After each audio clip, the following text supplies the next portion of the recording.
Hello everyone. In physics classes, we are doing second chapter of class 12, that is electrostatic potential and capacitance. And our today's topic is energy stored in a capacitor or electrostatic potential energy of a capacitor or work done to store the charge in a capacitor. These all the names are representing the same topic. By any one out of these three can come in the exam in the form of question. So the main thing is how they all are related to each other. We want to find out the energy stored in a capacitor. The capacitor is a device which we are using to store the charge. This thing we know very well. That capacitor is what? Capacitor is a device which is used to store the charge in it in the form of electrical energy, because electric field is there due to the presence of charge, and the capacitance of the capacitor is given by charge upon potential. Means the ratio of charge to the potential will give us the capacitance. Now we need to find out what is the energy of this capacitor, how much energy is stored in this capacitor. The another name is work done. We know very well that work done and energy both are equivalent to each other. Work done is a form of energy. Okay. And the third name is electrostatic potential energy. The work which we are going to do here to store the charge in the capacitor, that will store in the capacitor in the form of electrostatic potential energy. That's why these three names are there. Energy stored in a capacitor, electrostatic potential energy of a capacitor, or work done to store the charge Q in a capacitor. I have taken an example of parallel plate capacitor. You know that we are taking two plates, plates 1 and 2, plate A or B, both are having same area and they are separated by a distance D. Okay. By some means, by some source, we are providing some positive charge to the plate A. Then on plate B, means on second plate, equal negative charge will introduced there. Okay, we connected to this one to the earth. This thing we have discussed in the introduction of capacitor, principle of capacitor. How can we increase the capacity of a conductor? That time we discussed this thing in detail. That means if we want to store more and more charge here, we need to keep. Initially what we were doing, we were having single conductor with us. Conductor is also storing the charge in it. But if we want to increase the capacity of conductor, we are putting a second plate nearby it, which is also a conductor, and if we connect it to the ground, then its capacity is going to be increased in high level, okay, abruptly. Okay, so this is the thing how a capacitor works. What is its principle? The thing is, we are doing some work for adding the charge on these plates. Initially these plates are uncharged, okay, and we are supplying some charge to them. We are doing some work to add the charges on this plate, and these plates are going to store this charge. So that work done is the energy stored in a capacitor or electrostatic potential energy of the capacitor. How we are going to find out this thing? We know the potential is given by work done per unit charge. What was the potential? It is the work done, amount of work done in bringing a unit positive charge to a particular place. Okay. So V was given by this. I can write W is equals to V into Q. And from here, potential is given by charge upon capacitance. And from here we find out the value of work done. Now suppose we are transferring a small charge only, dq. Okay, then we are going to do a small amount of work, that is denoted by dw. Using this relation, we can say the small amount of work done in bringing or in storing a small charge dq in the capacitor, which is having V potential between the plates. So this is representing this equation. dW is the small amount of work done. What work done? Which we are doing, storing a small amount of charge dq here, okay, in between the potential difference of these two plates. So this is small amount of work done. If I want to find out the total work done, I am going to integrate it dq. I am saying that I am putting the charge in the installments, small amount of charge. Initially no charge was there, our plates were uncharged. Initially no charge was there, and finally there will be the total charge q which we want to store in a particular capacitor. Okay, so its limit will be 0 to q dw. Okay, and what is its value? Its value is 0 to q dqv. Remove this from the bracket. This is the same thing. W is equals to this one. Integration limits clear? Because we are doing work done in storing the charge. Initially no charge was there, and finally we fill the capacitor according to its capacity. Total Q charge will be there. Okay, so dQ into V. Now we find out the relation V with charge and capacitance is this, putting this value here. Okay, so we have W is equals to 0 to Q. V is Q by C into dQ. Now the thing is D is with Q, means with charge. So integration of charge will be there. Okay, you can write down everywhere small q and or capital Q. The thing is same, because Q is the symbol we are using for the charge. So dq, d is with the q, so integration of q will be there, and remaining things will act as constant. So w is equals to 1 upon c, act as constant, 0 to q dq.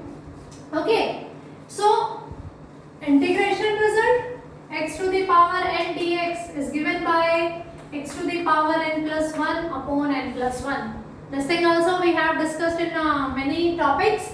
Integration of x to the power n with respect to dx. Okay, so means integration of n, x will be there.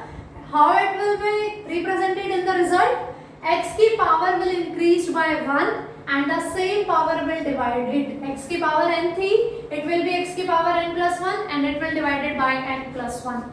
So here we have q की power 1 and we need to integrate it with respect to q. Okay, so W is equals to 1 by C q to the power 2 upon 2 and the limits are 0 to q.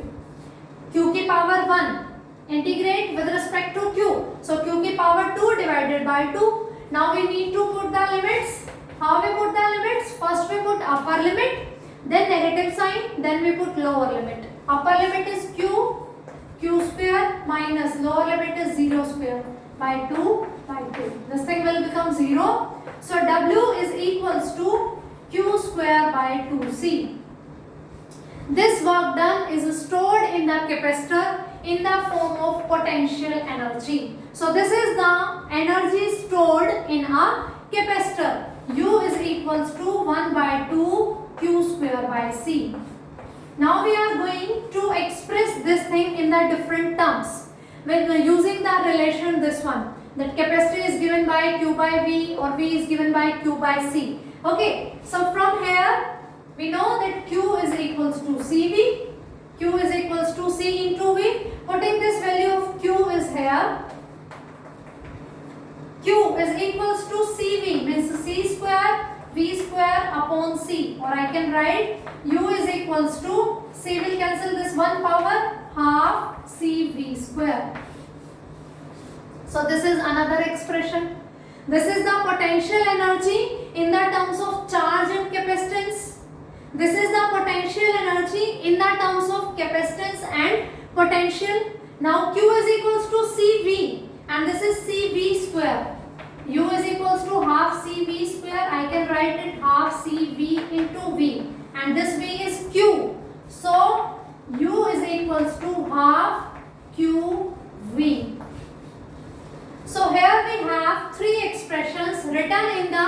boxes, these are representing the different formulas for the energy stored in the capacitor.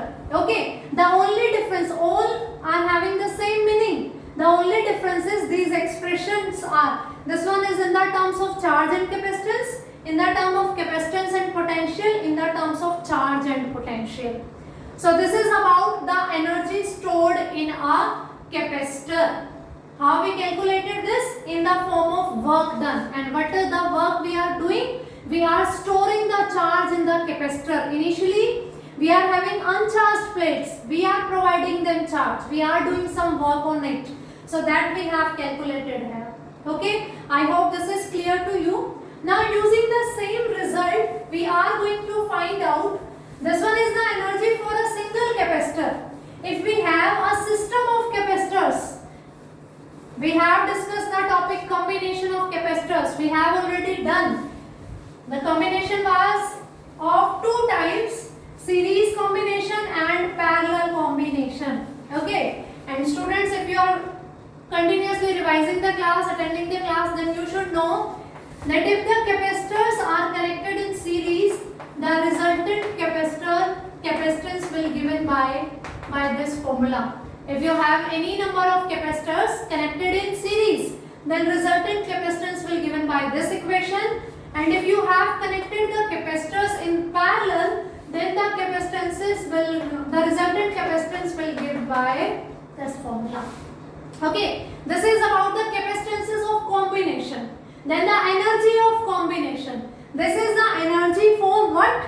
For a single capacitor. Now if we have a combination grouping of the capacitor, then how we are going to find out this thing? Look, for the series, we have result 1 upon C. Okay, so look at the form which is having 1 upon C. This formula. So we are using this one, that U is equals to 1 upon 2 Q square by C. This is the energy stored in a capacitor. And if I put here US and CS, this is representing the energy stored in a system which is having a number of capacitors. Putting the value of CS, I have 1 by C1 plus 1 by C2 plus 1 by C3 up to so on. Or I can write US will given by multiplying this with all, Q square by 2C1 plus Q square by 2C2 plus Q square by 2C3 up to so on. C1, capacitance of first. You know, in series combination,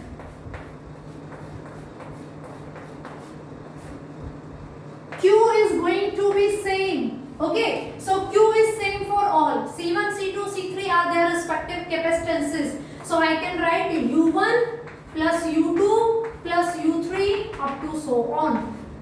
Means this is the energy stored in first capacitor, energy stored in second capacitor, energy stored in third capacitor, and so on.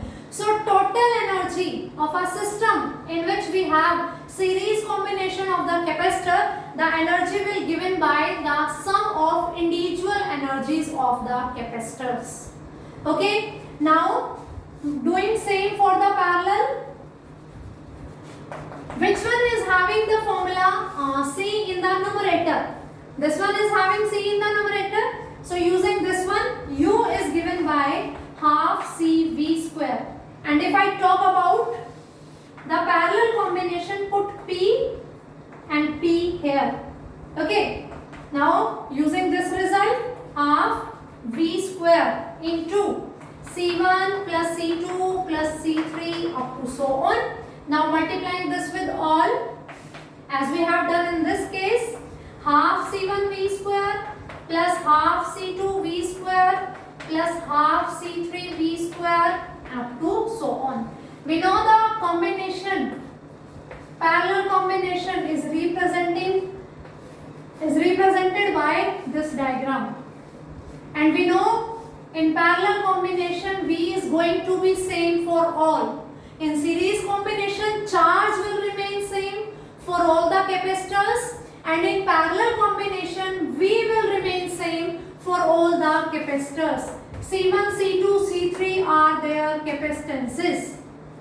Okay, so this is the formula. Half into capacitance into potential square is the energy stored in that capacitor, because V is same for all when we are connected them in parallel. U2 plus U3 up to so on, UP.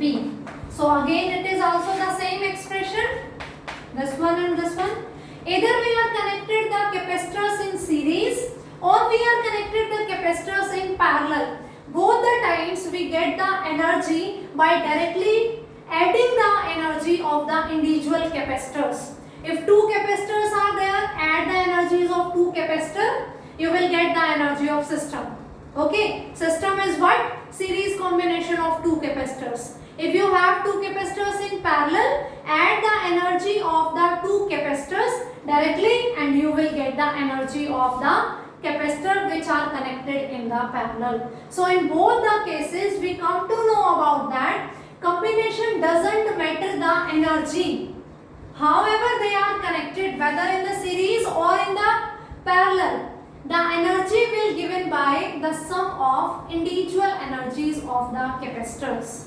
In series Q will remain same, that's why we choose this formula. In parallel combination potential will remain same, that's why we choose this formula. In series combination this is the resultant capacitance, in parallel combination this is the resultant capacitance. We are putting these values and we concluded that energy will be given by total energy of all the conductors taken individually. So this is all about the energy stored in a capacitor, also energy stored in the combination of the capacitors. I hope this concept is clear to you. In our next class we are going to discuss about the energy density and common potential. This is sufficient for today. Thank you.